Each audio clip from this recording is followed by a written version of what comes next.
தமிழகத்தில் 10ஆம் வகுப்பு பொதுத் தேர்வு முடிவுகள் இன்று காலை 9:30 மணிக்கு வெளியாக உள்ளது. தமிழகத்தில் 10ஆம் வகுப்பு பொதுத் தேர்வு கடந்த மார்ச் 11ஆம் தேதி முதல் ஏப்ரல் 6ஆம் தேதி வரை நடைபெற்றது. இத்தேர்வினை 8,82,806 பள்ளி மாணவர்களும் 13,744 தனித் தேர்வர்களும் எழுதியிருந்தனர். விடைத்தாள் திருத்தும் பணிகள் ஏப்ரல் 13ஆம் தேதி முதல் 20ஆம் தேதிக்குள் முடிக்கப்பட்டன. 10ஆம் வகுப்பு பொதுத் தேர்வு முடிவுகள் மே மாதம் 20ஆம் தேதி வெளியிடப்படும் என ஏற்கனவே அறிவிக்கப்பட்டிருந்தது. அதன்படி தமிழகத்தில் 10ஆம் வகுப்பு பொதுத் தேர்வு முடிவுகள் திட்டமிட்டபடி இன்று காலை 9:30 மணிக்கு வெளியாக உள்ளது.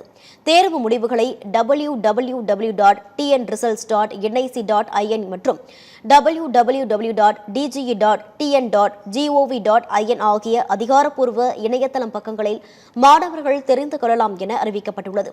பள்ளிகள் பள்ளிக் கல்வித்துறையின் மொபைல் செயலி மற்றும் டிஜி லாக்கர் மூலமாகவும் தற்காலிக மதிப்பெண் சான்றிதழை பதிவிறக்கம் செய்யலாம் எனவும் அறிவிக்கப்பட்டுள்ளது. மேலும் பள்ளிகளில் பதிவு செய்யப்பட்ட மொபைல் எண்ணிற்கு மாணவர்களின் மதிப்பெண் பட்டியல் குறுஞ்செய்தியாக அனுப்பவும் நடவடிக்கை எடுக்கப்பட்டுள்ளது.